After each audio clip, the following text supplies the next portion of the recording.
Hi welcome to our channel. Hi friends, எல்லோரும் எப்படி இருக்கீங்க? நல்லா இருப்பீங்கன்னு நினைக்கிறேன். நானும் ரொம்ப நல்லா இருக்கேன் ஃப்ரெண்ட்ஸ்.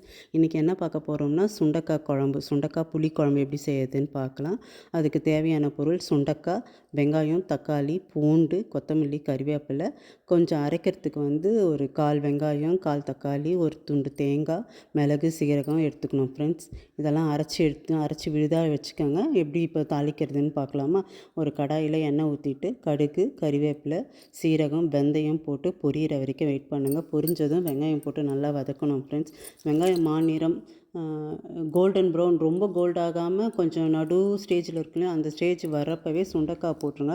சுண்டைக்காவை தனியாகவும் போட்டு வதக்கி வச்சுக்கலாம். நம்ம அப்படி இல்லைன்னும் போது வெங்காயம் வதக்கிறப்பவே கூட சேர்த்து வதக்கலாம். நான் அப்படி தான் வதக்கியிருக்கேன். அதை பாருங்கள், இப்போ காட்டுறேன் இல்லையா, இந்த மாதிரி தான் வதக்கியிருக்கேன். சுண்டைக்காய் நல்லா அந்த எண்ணெயிலேயே நல்லா வதக்கணும் ஃப்ரெண்ட்ஸ். அந்த பச்சை வாசனை போகணும். அந்த சுண்டைக்காவை கழுவிட்டு இடித்து எடுத்துக்கணும் ஃப்ரெண்ட்ஸ். அதை சொல்ல மறந்துட்டேன். நம்ம சின்னதாக உரல் வச்சுட்ருப்போம் இல்லையா, அதில் இடித்து எடுத்துக்கிட்டிங்கன்னா அது வெடிச்சிடும். அதில் இருக்கிற பாதி விதை அலசும் போது வெளியே வந்துடும். அப்படி எடுத்துக்கிட்டோம்னா நல்லாயிருக்கும். இல்லை முழுசாகவே போட்டோம்னா அது வேகிறதுக்கு லேட் ஆகும், ரொம்ப கசப்புத்தன்மை அதிகமாக இருக்கும். அதனால் அப்படி செய்யாதீங்க, இடித்து எடுத்துக்கோங்க. இடித்து நல்லா இப்போ வெங்காயம், இஞ்சி, பூண்டு, கறிவேப்பிலை இதெல்லாம் போட்டு வதக்கிட்டு சுண்டைக்காயும் போட்டு நல்லா வதக்கிட்டேன் ஃப்ரெண்ட்ஸ். இப்போ தேவையான மசாலா ஐட்டம் சேர்த்துக்கணும். மிளகாத்தூள், மஞ்சள் தூள், தனியாத்தூள் இதெல்லாம் சேர்த்து எடுத்துக்கலாம். நல்லா எண்ணெயிலே நல்லா வதக்கணும் ஃப்ரெண்ட்ஸ். நல்லா வதக்கி வந்த பிறகு தக்காளி சேர்க்கணும்.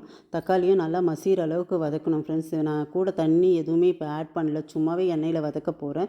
ஒரு 2 நிமிஷம் பொறுத்து தான் தண்ணி தெளிக்க தான் போகிறேன். நான் இப்போ தண்ணி ஊற்ற மாட்டேன். நீங்கள் பாருங்கள், வீடியோவில் பார்த்தீங்கன்னா உங்களுக்கு தெரியும். இப்போ நல்லா வதக்கிட்டு கொஞ்ச நேரம் ஒரு மூடி போட்டு வச்சிடலாம். நம்ம அந்த மூடி போடுறதுனால என்ன ஆகும்னா லேசாக தண்ணி விடும். அந்த ஆவி பட்டு அந்த தண்ணி விடுறது, நம்ம கொஞ்சம் தண்ணி தெளிக்கிறது இதெல்லாம் சேர்ந்து அந்த தக்காளி நல்லா மேஷ் ஆகும். ப்ளஸ் சுண்டைக்காவும் நல்லா வதக்கணும். எண்ணெயிலே நல்லா சுண்டைக்காவை நல்லா வதக்கி விட்டோம்னா அந்த பச்சை ஸ்மெல் நல்லா போகும். சுண்டைக்காவும் எண்ணெயிலே கொஞ்சம் வேகிறதுக்கான சான்சஸ் இருக்குது. இப்போ லேசாக தண்ணி மட்டும் தெளிக்கிறேன் ஃப்ரெண்ட்ஸ். நான் தண்ணி ஊற்றலை, தெளித்து விடுறேன். அந்த தண்ணி நான் ஊற்றுற தண்ணியும் ப்ளஸ் அந்த மூடி போடுறதுல ஆவி பட்டு ஊற்றுது இல்லையா, அந்த தண்ணியிலே அது நல்லா வேகணும் ஃப்ரெண்ட்ஸ். அதுக்கப்புறம் தேவையான அளவு தண்ணி வச்சுக்கலாம். நான் நிறைய தண்ணி சேர்க்க போகிறதில்ல, கொஞ்சம் தொக்கு மாதிரி தான் வைக்க போகிறேன். அதனால் நான் நிறைய தண்ணி ஊற்றலை. இவ்வளோ தான் நான் தண்ணியை ஆட் பண்ணேன். புளி கரைச்சி ஊற்றுறப்போ கூட சேர்த்து தண்ணி சேர்த்துக்கலாம். இப்போது நல்லா இது வேகட்டும், மூடி போட்டு வச்சுருவோம் ஃப்ரெண்ட்ஸ். ஒரு 5 நிமிஷம் நல்லா அது வெந்துட்டு சிம்மில் வச்சிட்டிங்கன்னா நல்லா சுண்டைக்காவும் வேகும். அந்த தக்காளி, பூண்டு, மசாலாலாம் பொரிஞ்சு அந்த பச்சை ஸ்மெல்லாம் போகிற வரைக்கும் நம்ம வெயிட் பண்ணணும். நல்லா எண்ணெயிலே நல்லா வதக்கின பிறகு அரைச்சி வச்ச விழுது சேர்க்கணும் ஃப்ரெண்ட்ஸ். நான் இதை காட்ட மறந்துட்டேன். வீடியோ ஃபஸ்ட்டில் சொல்லியிருப்பேன். நான் அரைக்கிறதுக்கு என்னென்னா ஒரு வெங்காயம், ஒரு தக்காளி, கொஞ்சம் தேங்காய், மிளகு, சீரகம் இது 4த்தையும் ஒன்றா போட்டு நல்லா மையாக அரைச்சிக்கோங்க. அந்த அரைச்ச விழுதை வெங்காயம், தக்காளி போட்டு நல்லா வதக்கின பிறகு கொஞ்சம் லேசாக தண்ணி தெளித்து மூடி வச்சோம் இல்லைங்களா, அதன் பிறகு அந்த விழுதை சேர்த்துட்டு நல்லா கலக்கி விடுங்க. இப்போ உங்களுக்கு தேவையான அளவு நம்ம தண்ணி ஊற்றி நமக்கு தேவையான அளவு தண்ணி ஊற்றி நல்லா கொதிக்க விடணும் ஃப்ரெண்ட்ஸ். நல்லா கொதிக்கும் போது அந்த காயம் வெந்துடும், எண்ணெய் பிரிஞ்சு வரும் ஃப்ரெண்ட்ஸ். அதை வீடியோவில் நான் காட்டியிருப்பேன். எண்ணெய் நல்லா பிரிஞ்சு வரணும். காய் நமக்கு வெந்த பதம் தெரியும். ஒரு காய் எடுத்து சாப்பிட்டு கூட பாருங்கள். சாப்பிட்டு பார்த்தீங்கன்னா உங்களுக்கு தெரியும். அந்த வேகலைன்னா நறுக்குன்னு இருக்கும். வெந்துச்சுன்னா நல்லா மெதுவாக இருக்கும்.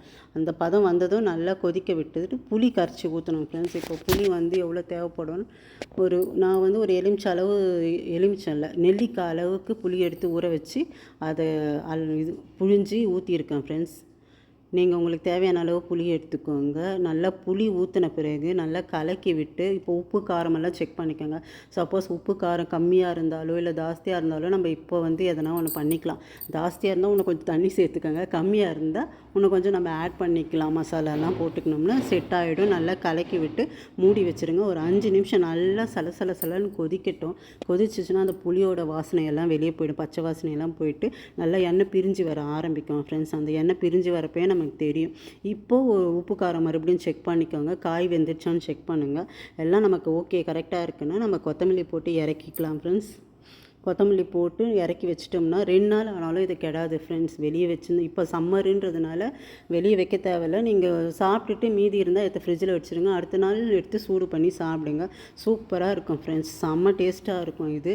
புளி சாதத்துக்கு, களி குழம்பு, களிக்கு, தோசை, இட்லி எல்லாத்துக்குமே நம்ம சாப்பிட்லாம். நல்ல புளிப்பு காரமோடு நல்லா இருக்கும். கெடாது. 2 நாளைக்கு நான் அப்படி தான் வச்சுருந்து சாப்பிடுவேன். நீங்கள் சாப்பிட்டு பார்த்துட்டு எனக்கு கமெண்டில் சொல்லுங்கள் எப்படி இருந்துச்சு இந்த ஸ்டைலில் செய்கிறது. நீங்கள் எந்த ஸ்டைலில் செய்வீங்கன்னு எனக்கு கமெண்ட் பண்ணுங்கள். இதில் உங்களுக்கு ஏதாவது தெரியலன்னா கமெண்டில் கேளுங்க. நான் கமெண்டில் உங்களுக்கு பதில் சொல்கிறேன். என்னோடய சேனலை சப்ஸ்கிரைப் பண்ணுங்கள், லைக் பண்ணுங்கள், ஷேர் பண்ணுங்கள் ஃப்ரெண்ட்ஸ். Happy friends. பாய்.